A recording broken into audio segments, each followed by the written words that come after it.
할렐루야.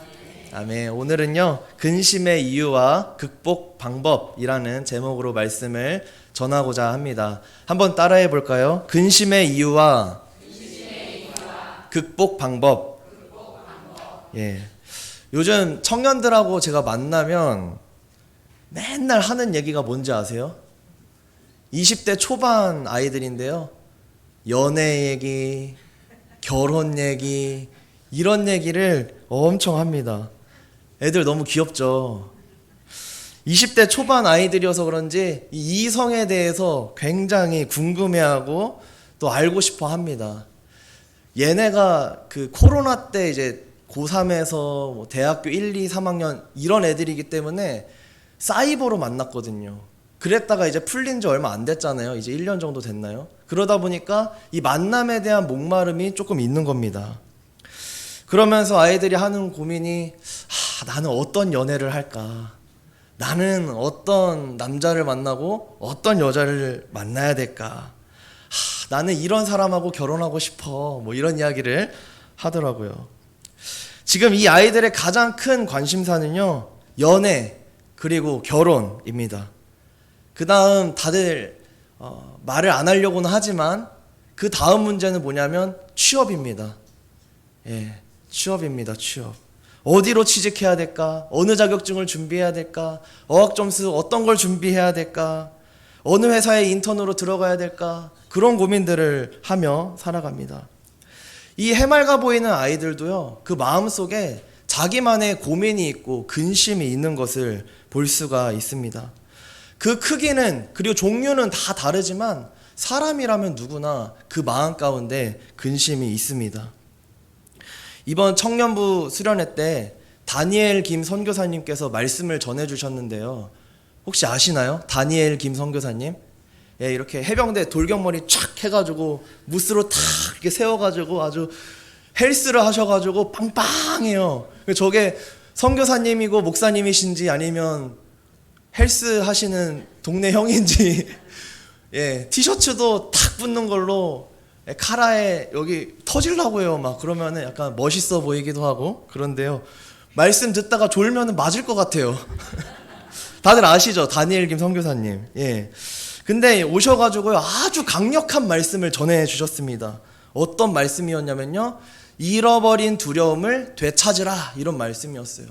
요즘 우리 한국교회 하나님에 대한 경외심을 잃어버렸다. 하나님 무서워할 줄을 모른다. 그러시는 거예요. 그런데 이렇게 담대하게 주님만 바라보라고 예수 중심으로 살으라고 하시던 선교사님께서 자기 고백을 하시는데요. 이제 나이가 몇 살인 줄 아세요? 선교사님? 40 후반이라고 합니다. 저희가 막 계산기 두드리니까 멈추세요! 막 이러시더라고요. 제가 두드려 보니까 48이에요. 예, 48인데 막 탱탱하시고 그러신데요. 예, 이제 40 후반이신데 노후가 걱정되신대요. 왜냐? 아직 결혼 안 하셨거든요. 네, 주여 나옵니다. 주여. 주여 나왔습니다. 예. 결혼은 일찌감치 포기했대요.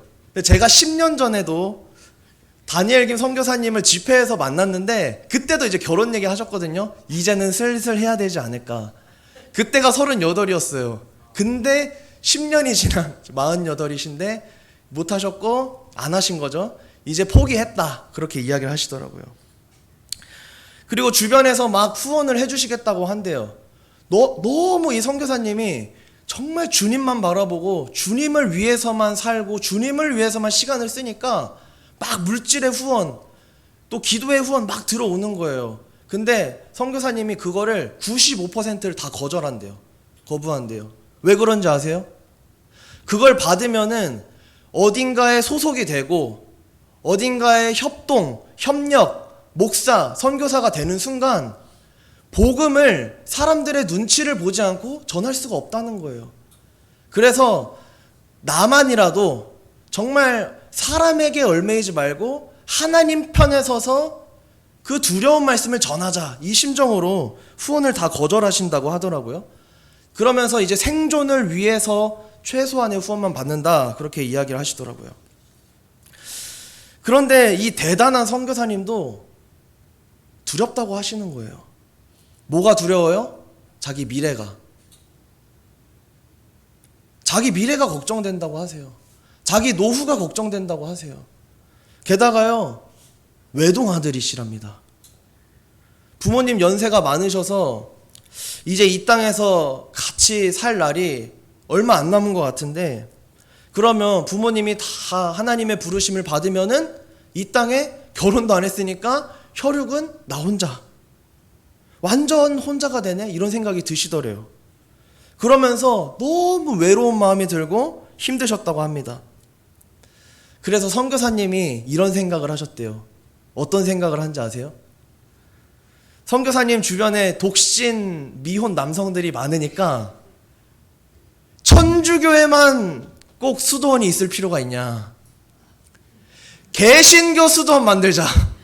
형제들이여, 브라더, 다 모이시오. 우리 천주교 수도원 말고 개신교 수도원 만듭시다. 이런 이야기를 이제 우스갯소리로 하셨다는 거예요. 제가 근데 그거를 웃자고 이제 선교사님 막 얘기하시는데 제 마음속에는 막 이런 생각이 드는 거예요. 혹시 하나님께서 우리 선교사님을 통해서 정말로 개신교 수도원을 만드시려고 독신의 은사를 주신 건가? 혹시? 막 이런 생각이 들더라고요. 아무튼 오직 주님만을 위해서 살아가시는 다니엘 김 선교사님도요, 외로움을 느끼고요, 미래에 대한 걱정이 있고요, 노후에 대한 걱정을 하는 거예요. 근심이 있는 것입니다. 이걸 보면서 전 어떤 생각을 했냐면, 믿음이 대단해도 사람은 똑같구나. 사람은 똑같구나. 아닌 것처럼 하고 있지만 사실은 이 다니엘 김 선교사님께서 솔직하게 이야기하신 것처럼 다들 걱정하고 있구나, 그런 생각을 하게 되었습니다. 옆 사람을 한번 볼까요? 살짝 한번 보세요. 살짝. 너무 민망하니까. 어떠신가요? 좋죠? 예. 웃고 있는 게 웃는 게 아닙니다. 뭐가 있는지 우리는 알 수가 없지만요. 이렇게 한번 말씀해 주셨으면 좋겠습니다. 제가 있어요. 이렇게 했으면, 제가 있잖아요. 한번 해볼까요? 시작. 제가 있잖아요. 한 번 더. 교회가 있습니다. 시작. 한 번 더요. 주님이 계십니다. 시작. 예. 아멘. 우리는 말할 수 없어요. 나만의 그런 사람에게 말할 수 없는 염려와 걱정과 고민과 근심이 있는데요, 예, 주님이 계시기 때문에, 교회가 있기 때문에, 함께 기도해주는 지체들이 있기 때문에 승리할 수 있는 줄로 믿습니다. 오늘 본문 말씀은요, 예수님께서 십자가에 달리시기 전 유월절 날에 하신 말씀입니다. 예수님께서 이제 죽음을 앞두신 그 상태에서 제자들에게 말씀하시는 거예요. 걱정하지 마. 근심하지 마. 염려하지 마. 그렇게 말씀하시는 거예요. 이 메시지는요, 그 당시 제자들에게 너무나 필요한 위로의 말씀이었지만 오늘 이 시대를 살아가는 우리에게도 동일하게 필요한 말씀인 줄로 믿습니다. 왜냐하면 우리는요, 이 세상을 살아가면서 너무나 많은 시험과 고난을 만나기 때문이에요. 아닌 척하지만 다 있습니다. 어떤 근심이 있나요? 건강에 대한 문제, 재정적인 문제, 사람 관계에 대한 문제, 노후에 대한 문제, 은퇴 이후에 대한 문제, 또 자녀에 대한 기도 제목들, 자녀의 진학과 자녀의 건강과 자녀의 취업과 자녀의 결혼과 그 가정을 위한 여러 가지 고민, 기도 제목이 우리에게 있지 않습니까? 이러한 걱정과 고민은 사람이라면 다 있는 겁니다. 왜냐하면요, 12제자들도 근심했거든요. 오늘 말씀에 예수님께서 근심하지 말라고 하는 건요, 근심하고 있기 때문에, 근심을 전제로 하고 있기 때문에 이런 말씀을 하시는 겁니다. 제자들은 예수님 옆에 딱 붙어 있잖아요. 예수님이 보이잖아요. 근데 왜 걱정하나요? 이게 바로 인간의 연약함이에요. 예수님이 함께 하시는데도, 예수님이 보이는데도 걱정하고 염려하는 게 바로 인간입니다. 그게 우리의 죄성이에요. 쉽사리 믿지 못하고 쉽사리 신뢰하지 못하는 것, 그것이 우리입니다. 우리는 증거를 원해요. 눈에 보이는 걸 원해요. 하나님이 완전히 한치의 오차나 실수도 없이, 조금의 상처도 없이 완전하게 케어해 주시고 책임질 거라는 그 확신을 원합니다. 흔들리고 넘어지는 게 우리의 모습이에요. 그런데 그런 우리에게 하나님께서는 근심하지 말라고 하시는 겁니다. 그런데 어떻게 근심하지 않을 수 있을까요? 지금 베드로도 흔들려서요. 예수님이 가시는 곳에 같이 가겠다고 말하고 있어요. 죽어서라도 따라가겠대요. 근데 예수님이 안 된대요. 베드로도 근심하고 도마도 근심하고 제자 빌립도 근심하는 그 마당에 우리가 어떻게 근심하지 않을 수 있겠습니까? 오늘 말씀을 통해서 우리가 그 근심을 해결할 수 있는 방법을 한번 찾아보기를 원합니다. 먼저 그렇게 하기 위해서는요, 이 제자들의 근심이 무엇인지 알아야 합니다. 제자들의 걱정은 무엇이었을까요? 우리처럼 자녀에 대한 것이었을까요? 아니면 돈에 대한 것이었을까요? 아니면 건강에 대한 것이었을까요? 제자들에게 지금 있는 근심은 어떤 거였을 거라고 생각하시나요? 제자들의 근심은 뭐냐면 하나님의 부재입니다. 지금 당장 제자들의 고민은 뭐냐면 하나님의 부재예요. 예수님이 떠나신다는 거예요. 지금까지 3년 동안 내내 같이 먹고 자고 가르쳐 주시고 동행했던 그 예수님이 갑자기 떠나신다고 하는 거예요. 지금 제자들이 느끼는 근심은 뭐냐면 그 근거는 원인은 뭐냐면 이유는 뭐냐면 바로 하나님의 부재입니다. 동행하시지 않는다는 거예요. 이것 때문에 이제 제자들이 시험에 빠지려고 하는 겁니다. 제자들은요, 예수님이 이 이스라엘의 왕이 되실 거라고 믿었어요.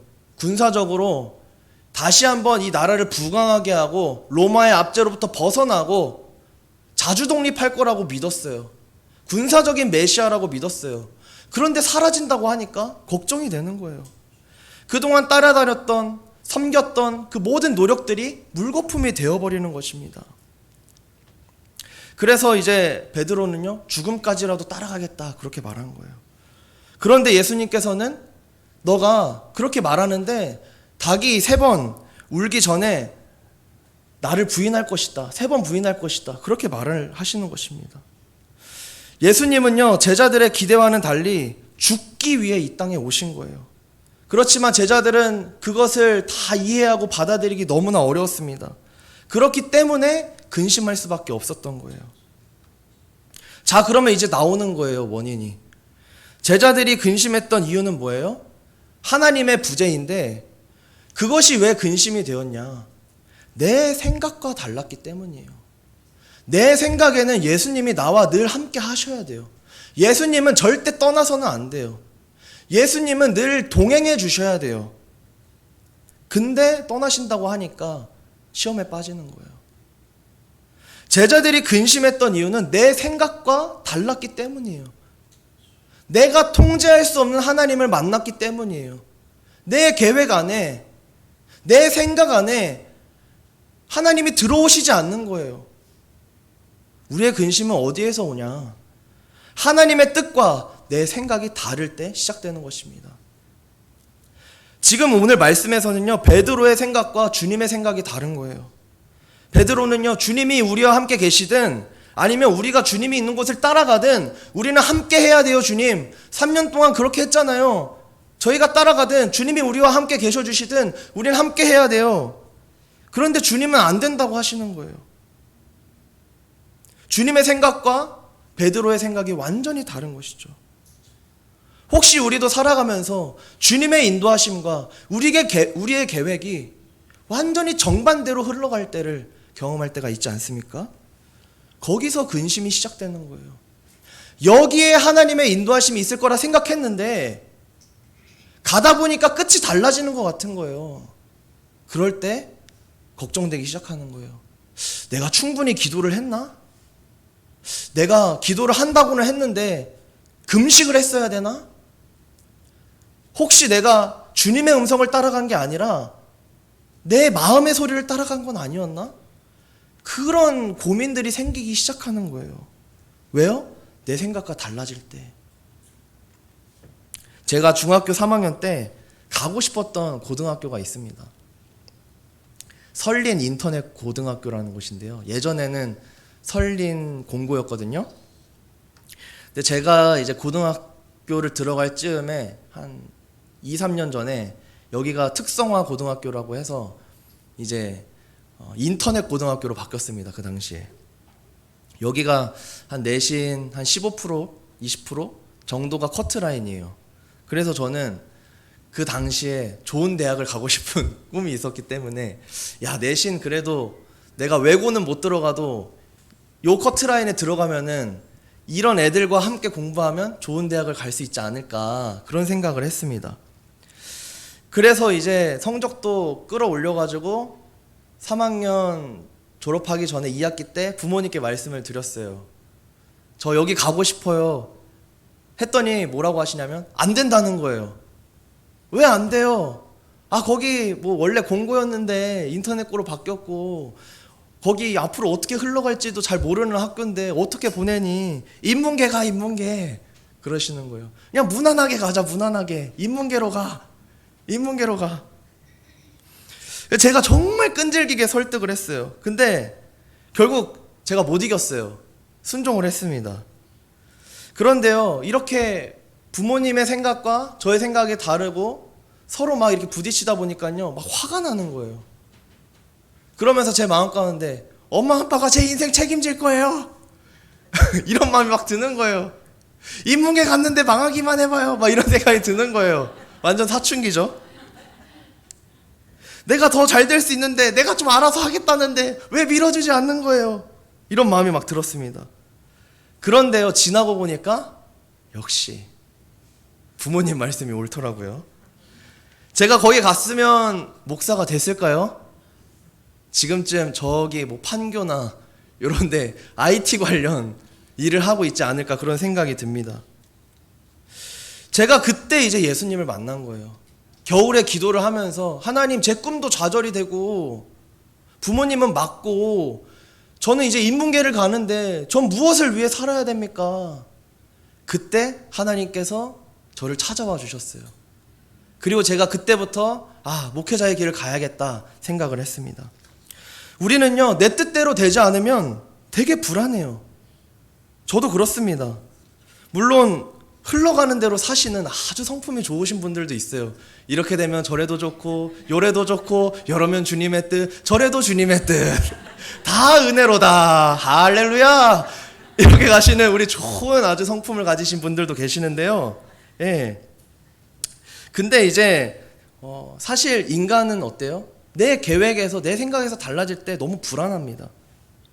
하나님께서 내가 생각하지 못한 곳으로 인도하실 때 우리는 당황스러워요. 여기가 맞냐고요, 하나님. 당황스럽습니다. 그러므로 우리가 근심을 해결하기 위해서는 어떻게 해야 할까요? 그건요, 하나님의 뜻과 나의 생각이 일치가 되어야 하는 것입니다. 하나님의 뜻과 나의 생각이 일치가 되어야 해요. 하나가 되어야 해요. 자, 그렇다면 하나님의 뜻과 나의 생각이 일치되려면 어떻게 해야 될까요? 어떻게 해야 하나님의 뜻이 나의 뜻이 되고 나의 뜻이 하나님의 뜻이 될 수 있을까요? 어떻게 해야 주님이 내 안에, 내가 주님 안에 거하는 그런 일치된 삶을 살아갈 수 있을까요? 어떻게 해야 예수 그리스도와 연합된 삶을 살아갈 수 있을까요? 첫 번째, 하나님이 살아계심을 믿어야 합니다. 하나님이 살아계시다는 것을 믿어야 해요. 여전히 일하고 계시다는 것을 믿어야 합니다. 아버지가 일하시니 나도 일한다고 하신 예수님의 그 말씀을 우리가 진정으로 믿어야 돼요. 우리가 기도함에도 불구하고 걱정하는 이유는요, 보이지 않기 때문이에요. 미래가 보이지 않고 하나님이 보이지 않고 제자들처럼 예수님이 보이지 않는 거예요. 그렇게 간절히 기도하고 작정 기도하고 금식 기도하고 새벽 기도를 했음에도 불구하고 상황이 변하질 않는 거예요. 그러면 어때요?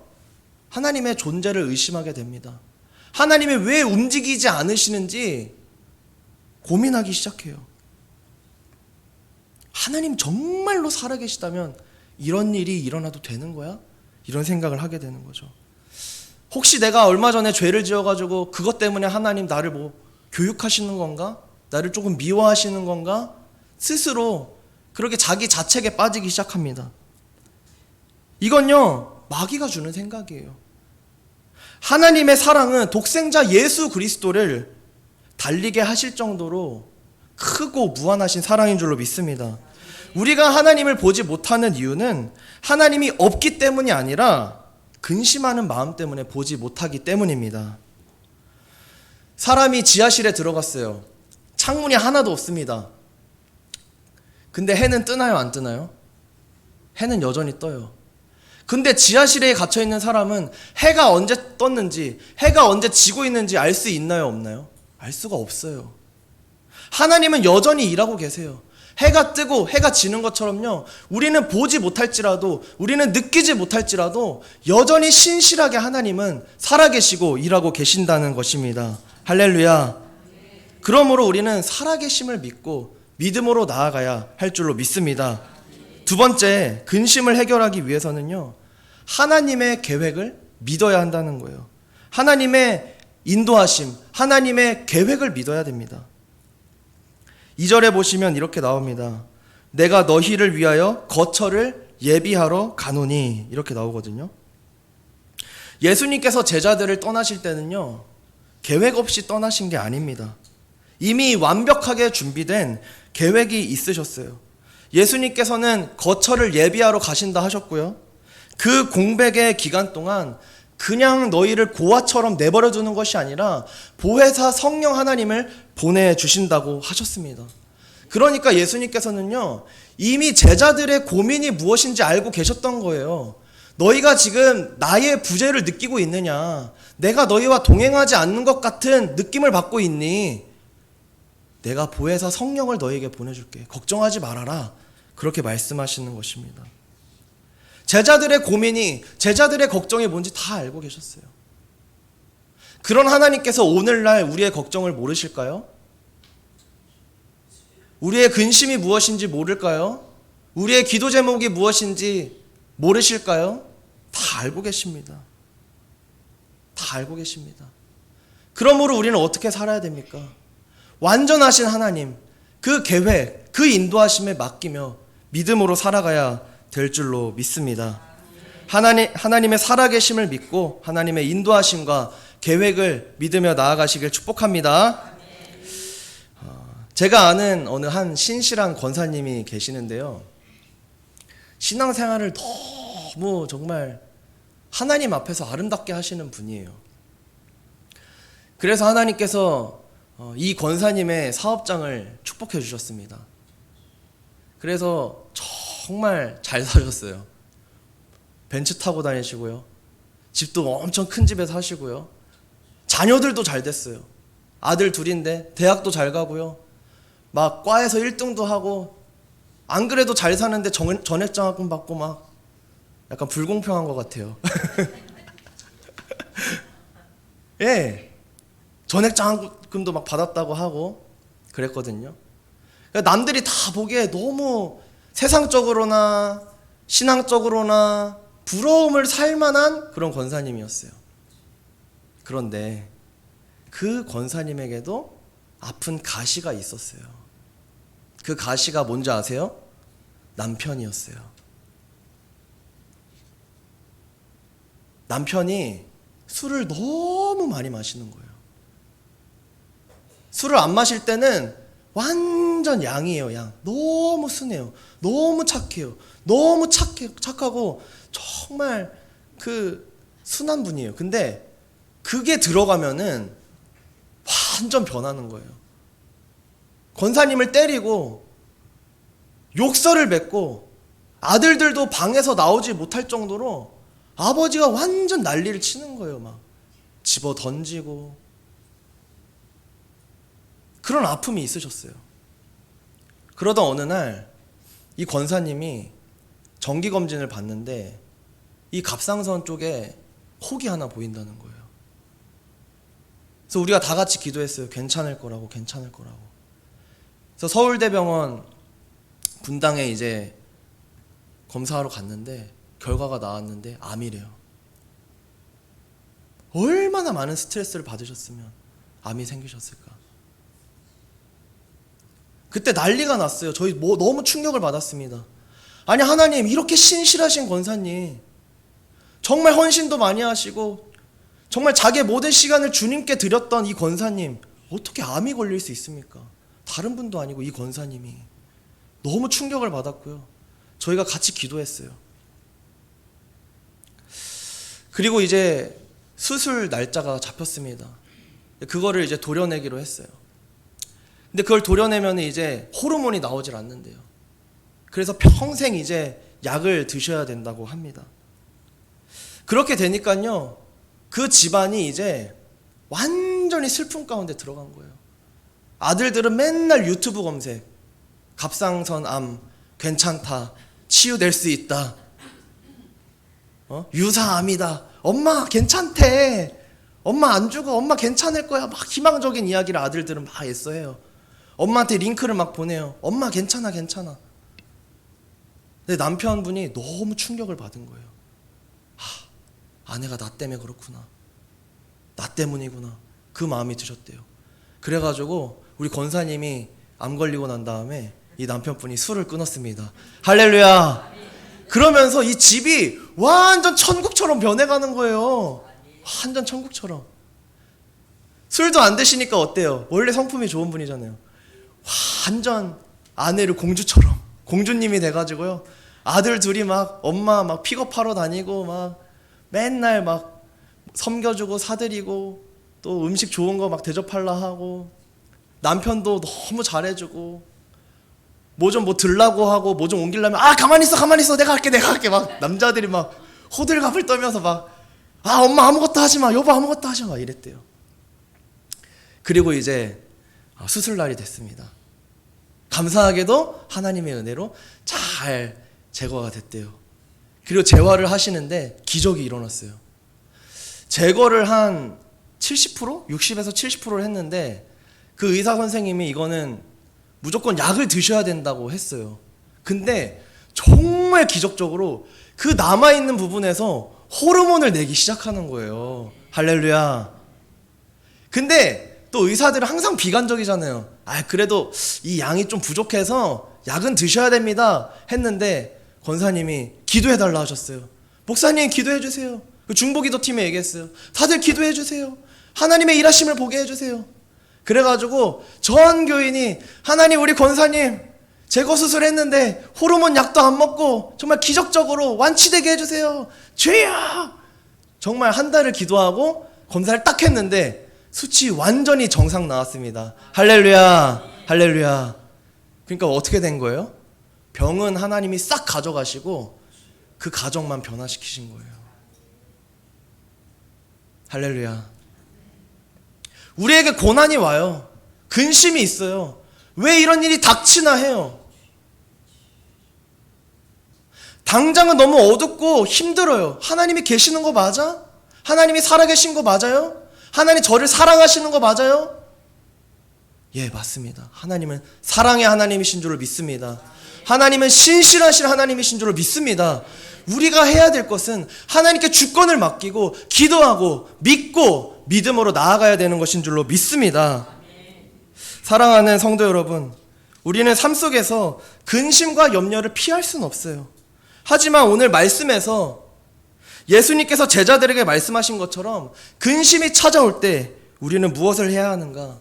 하나님의 살아계심과 그분의 인도하심을 믿고 나아가야 할 줄로 믿습니다. 그분이 우리를 위한 거처를 예비하셨고 모든 완전하신 계획을 갖고 계시다는 것을 믿음으로 나아갈 때 반전의 역사, 기적의 역사가 우리 삶 가운데 일어나게 될 줄로 믿습니다. 이러한 축복의 역사가 저와 여러분들에게도 있기를 주님의 이름으로 축복합니다. 축복합니다. 기도하겠습니다. 사랑이 많으신 아버지 하나님, 때때로 우리 삶 가운데 근심과 걱정과 염려와 문제들이 있을지라도 신실하게 주님을 바라보기를 원합니다. 주님의 신실하심을 담기를 원합니다. 변함없으신 그 모습을 우리도 담기를 원합니다. 아버지 하나님, 믿음으로 나아가게 하여 주시옵소서. 승리케 하여 주시옵소서. 낙심치 않게 하여 주시옵소서. 우리 안에 있는 부정적인 생각들, 마음들 다 떠나가고 예수 평강으로 가득 차게 하여 주시옵소서. 감사드리며 예수님의 이름으로 기도드립니다. 아멘.